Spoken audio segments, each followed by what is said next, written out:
The Aztecs had a strict social structure by Ancient History Encyclopedia. People in the Aztec world were born into different groups called classes.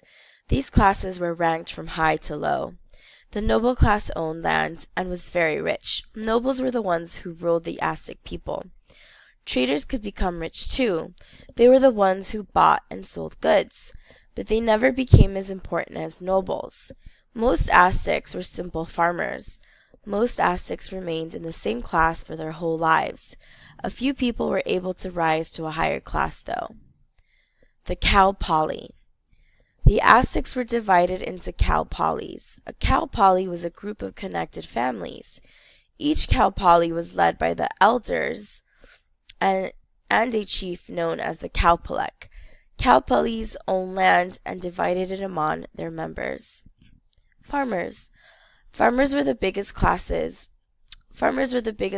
the Aztec world. They were divided into two groups.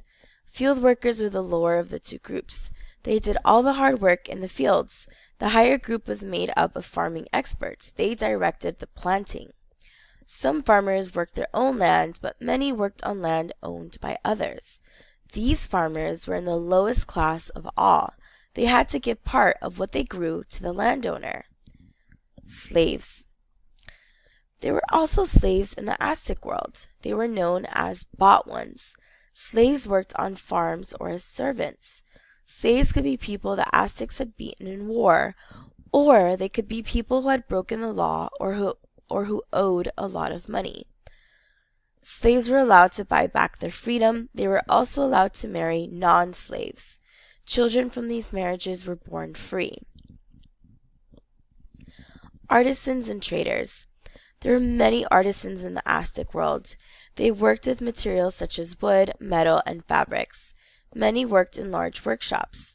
Trade was another important job. The Pochteca were the highest-ranking traders. Often they traded for the government. They looked for rare items that nobles wanted. The nobles.